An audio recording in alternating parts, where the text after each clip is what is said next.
Okay, so we're back inside of Path of Exile 2, where drama seems to be kicking off all over the internet due to Fextralife and a review that was posted up a little bit early.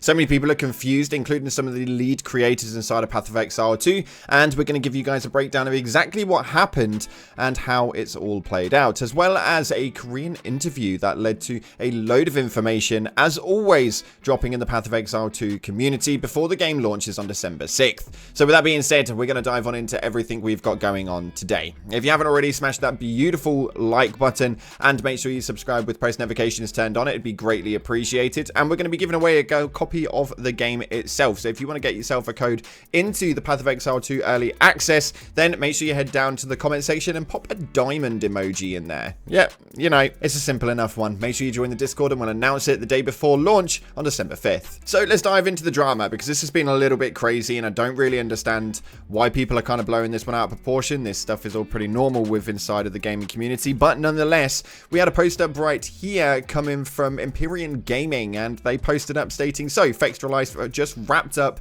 the campaign in Path of Exile 2, but how? As far as I know, nobody has access to the current build, so he's either playing a full NDA'd alpha that will never leave NDA and should not be able to be talked about, or straight up lying. Both options are pretty bad.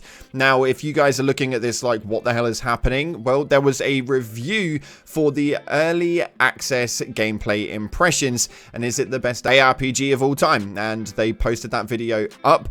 It was up for around 100,000 people to watch, and then the video got taken down. And now people are confused about this because apparently they don't have any early access to the game as far as any review copies or anything like that. And inside of the video, Fextralife had genuinely got quite a way through and had genuinely wrapped everything up and put up their gameplay impressions reveal, which was apparently not due for some time. So we have no idea how that one operates. Empyrean goes on to state right here, though, that I'll try and get some impressions out of the end game once I get there. Seems like he actually has a review copy, or maybe he just means after release and he's using other people's footage. There is way more footage than it would have been possible to capture on one event. And for those of you guys who don't know what that's talking about, there were a couple of events where people had some hands-on time with Path of Exile 2, and they were obviously able to record within that setting, but nobody has had a review copy, or at least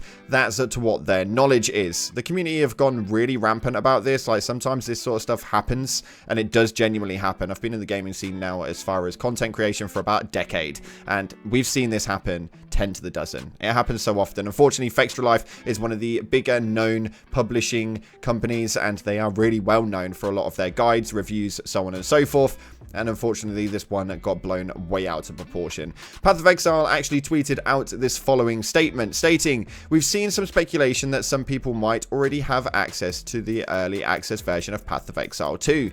To clarify, some traditional games media have been given access to review a version of the game. Part of the stipulation that media were given is that this is for review purposes only. They may share their opinions of the game, but are not allowed to produce guide-style content from this version that would spoil the discovery of the game or post unedited playthroughs. They are not playing on the same servers as early access version, so none of the progress will be kept. In addition, all of the content they produce is embargoed until the release of early access on December 6th, so no content is supposed to be posted until then." Now, this obviously opens up a wider perspective. So now that we know full well that some traditional games media, aka websites, publishers, and all of that sort of jazz, have been given a review copy that doesn't obviously entail the end game, but is obviously got that little bit of spice in there so that they can play through the acts, enjoy the campaign, enjoy the content, and actually be able to give some sort of a decent review for December 6th when the game actually launches. Now, just to give you guys a bit of an insight on that one, normally games will post up their review embargoes a little before the release date. Now, obviously, Path of Exile 2 have been really, really transparent with their game. They've pretty much told us borderline everything. We've just got to obviously experience it ourselves. And unfortunately, Fextralife may have got a little bit of a twist in the emails, because they follow up to state right here that unfortunately there is a miscommunication with Fextralife that resulted in a video being posted early. This was a mistake our end and is by no way on Fextralife. On release day, we want players to be able to make a more informed choice about if they want to buy a key. We believe that allowing traditional games media access should be able to accomplish this without spoiling the game. So obviously a load of content creators in the scene got a little bit salty on the basis that they didn't have the same review copy, which it depends on how you take it. Fair play to some, and stop being a bit like a spoiled brat to others. It kind of sees how you look at it. But nonetheless, this is exactly what's happened. Fextralife did not make any sort of like big mistake in that regard. Path of Exile 2 are fully taking the credit for that one, and they should obviously be receiving the problematic situation and probably not on Fextralife itself. So fingers crossed Fextralife doesn't get harmed too much by this one, but right now it seems to be one of the most spoke about things inside of the gaming community with regards to that genre of gaming. So best of luck to Fextralife, and hopefully this one hasn't impacted you too damn heavily. And to those YouTubers in the Path of Exile 2 community, like, don't be salty about this, man. This happens quite a lot. It's quite normal. It's actually really, really normal that the traditional games media will have access to a game that you don't have access to. It doesn't make you any less of a content creator. But to get out of the drama now and into the game, there was a ginormous Reddit post that pretty much bullet pointed and went over everything with regards to a Korean interview with Mr. Jonathan. And this one was quite a detailed piece. It's actually ginormous. So if you want to read everything in detail, then feel free to. The link is down in the description as per usual. But he goes on to state quite a lot inside of these bullet points. Transition from Diablo-like to Exile-like. Jonathan likes the idea of taking from other games and expects other devs to do the same. Part of the creative process, and PoE 2 feels 90% of the way to being Jonathan's ideal ARPG in terms of gameplay though. Although not all content is there yet. There will be some amount of sharing between PoE 2 and PoE 1. King's March is a good example. Games are too different to easily port one thing into another gameplay wise.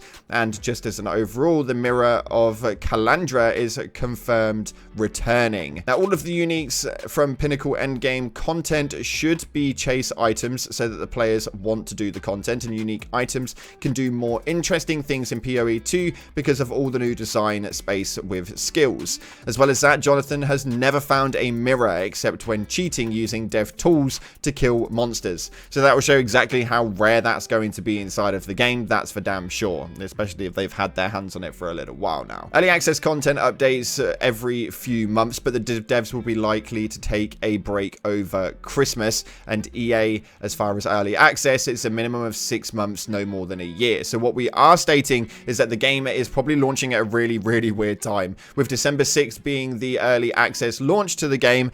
Normally over the first 4 weeks, that's when they kind of like rectify a lot of the mistakes that are made. That's when they generally fix a lot of the problems that people have, and that's generally where they appreciate and sort of like push a little bit more towards the servers, which are inevitably going to be hammered inside of this game. The only thing I find a little bit strange is that they're pushed it back to this point right here, where they're going to release the game and then probably go on to Christmas break a couple of weeks later. So they are either one of two ways. They are very, very confident that their game is absolutely flawless and they can just go on their break over Christmas and they are going to be absolutely fine because they know their game is just that damn good and that well polished, which apparently for an early access game is pretty damn polished. Or they have an emergency team that will obviously evacuate their holidays and make their way over to the office to rectify all the problems that do happen during these early access launches that we see all the time, where server clogs become an issue, there are bugs, breaks, and so much more. Now this game's been in development for a very long time, so I can't imagine that we're going to have those issues, but the game is seen as yet to surprise me when it comes to that sort of stuff, and I am fully expecting some issues this Christmas period for Path of Exile 2. Now I am excited for the game though. There is a lot more on this list with loads of details inside of it. We may well put up another video later on today with regards to some of the information inside of this, but if you want to go and check it out just to give it a read, the bullet points are really brief, but if I do read through all of this, you're going to have a 20-minute video on your hands. There is some pretty cool pieces of information in there, but nothing too strenuous. If you haven't already, smash that beautiful like button and subscribe with post notifications turned on. It'd be greatly appreciated. But as always, up until the next time, I'll see you in the clouds.